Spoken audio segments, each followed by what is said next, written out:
Hello, welcome to my channel.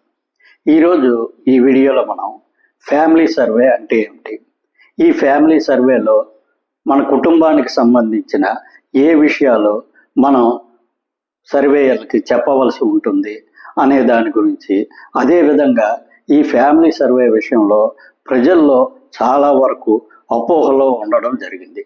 అసలు ఈ అపోహలు ఏవి వాటికి పరిష్కారం ఏంటి అనే దాని గురించి ఈ వీడియోలో మనం తెలుసుకుందాం. ఈ ఫ్యామిలీ సర్వే కోసం అని కొంతమంది అనుమానాలు వ్యక్తం చేస్తున్నారు. ఈ కొన్ని కుటుంబాల వాళ్ళకు సంబంధించిన డీటెయిల్స్ ఇస్తే వాళ్ళకు వచ్చే సంక్షేమ పథకాలు పోతాయని చెప్పి వాళ్ళు ఈ డీటెయిల్స్ ఇవ్వడానికి అనుమానంగా చూస్తున్నారు.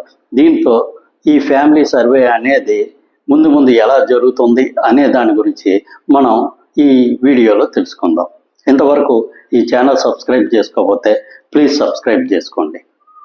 ఇక అసలు విషయంలోకి వెళ్తే, ఫ్యామిలీ సర్వే అనే దాని గురించి మనకి పూర్తిగా విషయాలు బయటకు వస్తున్నాయి. ఈ సర్వేలో ఈ వాలంటీర్లు కానీ లేదంటే సచివాలయ సిబ్బంది కానీ వారి పరిధిలో ఉన్న అన్ని కుటుంబాల ఇళ్ళకి వెళ్ళి ఆ ఇంటికి సంబంధించిన పూర్తి డీటెయిల్స్ని వాళ్ళు నమోదు చేసుకోవడం జరుగుతుంది.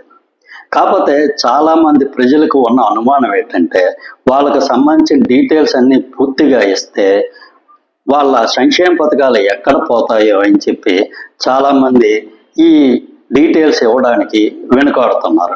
కాకపోతే ఇక్కడ మనం తెలుసుకోవాల్సిన విషయం ఏంటంటే, ఇక్కడ డీటెయిల్స్ ఇచ్చినంత మాత్రాన మనకి సంక్షేమ పథకాలు రాకుండా ఆగిపోవు. కాకపోతే మనం అర్హులమా కాదా అనే విషయం తెలుసుకోవడానికి ఈ ఫ్యామిలీ సర్వే అనేది ఎంతో ఉపయోగకరంగా ఉంటుంది.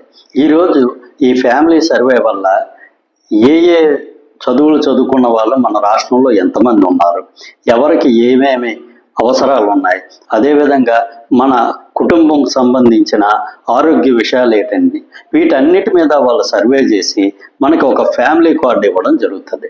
ఈ ఫ్యామిలీ కార్డు తీసుకుంటే ఈ ఫ్యామిలీ కార్డులో మన కుటుంబానికి సంబంధించిన మొత్తం విషయాలన్నీ దీంట్లో సంక్షిప్తమై ఉంటాయి. కాకపోతే ఇక్కడ అనర్హులు దీనివల్ల చాలా వరకు ఇబ్బంది పడే అవకాశం ఉంటుంది. అర్హులైన వారికి ఖచ్చితంగా అన్ని రకాల పథకాలు ప్రభుత్వం నుంచి అందజేయడం జరుగుతుంది. ఇక్కడ అర్హులు కాని వాళ్ళు మాత్రమే భయపడాలి తప్ప అర్హులైన వాళ్ళు ఏ విధమైన భయాలు పెట్టుకోవాల్సిన అవసరం లేదు. కాకపోతే ఇక్కడ కొన్ని చిన్న విషయాలు కూడా ప్రభుత్వం వాళ్ళు ఆలోచించాలి. ఇక్కడ కొంతమందికి సపోజ్ కారు ఉంది కదా అని చెప్పి వాళ్ళు ఆ సంక్షేమ పథకాలు వాళ్ళకి ఆపివేయడం జరుగుతుంది. కారు ఉన్నంత మాత్రాన వాళ్ళ ధనవంతులని కాదు, వాళ్ళు ట్యాక్సీ నడుపుకోవడానికి కూడా ఒక కారు కొనుక్కోవచ్చు, లేదంటే ఒక ఆటో కొనుక్కుని వాళ్ళు ఉపాధి పొందొచ్చు. అటువంటి ఉపాధి పొందిన వాళ్ళకి అవసరమైనంత వరకు ఇన్కమ్ రాలేదనుకోండి, అప్పుడు వాళ్ళు కూడా ఈ సంక్షేమ పథకాలకి అర్హులే అని చెప్పి ప్రభుత్వం వాళ్ళు వారికి భరోసా ఇవ్వవలసిన అవసరం ఉంటుంది. అంటే ప్రస్తుతం ఎవరినైనా సరే సంక్షేమ పథకం నుంచి బయటికి తీసివేసేటప్పుడు వాళ్ళకి ఒక షోకాజ్ నోటీస్ ఇచ్చి వాళ్ళకి దగ్గర నుంచి అన్ని విధాలైన డాక్యుమెంట్స్ కరెక్ట్గా తీసుకొని వాళ్ళకి అర్హత ఉంటే వాళ్ళకి సంక్షేమ పథకాలను కంటిన్యూ చేయాలి, అర్హత లేకపోతే వాళ్ళ సంక్షేమ పథకాలని రద్దు చేయాలి.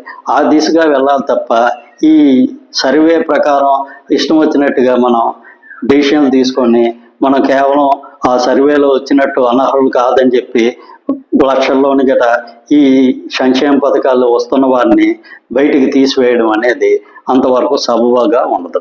కాబట్టి ప్రభుత్వం వాళ్ళు ఈ విషయంలో ఆలోచించి ప్రజలకి దీని మీద ఒక భరోసా కల్పిస్తే ఖచ్చితంగా ప్రజలందరూ ఈ ఫ్యామిలీ సర్వేలో పాల్గొనడం జరుగుతుంది.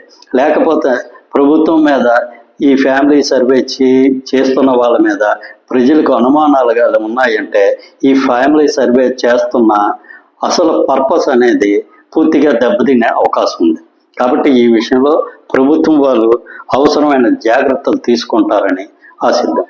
Thank you. ఈ వీడియో నచ్చినట్లయితే ఈ ఛానల్ సబ్స్క్రైబ్ చేసుకోండి. Thank you very much.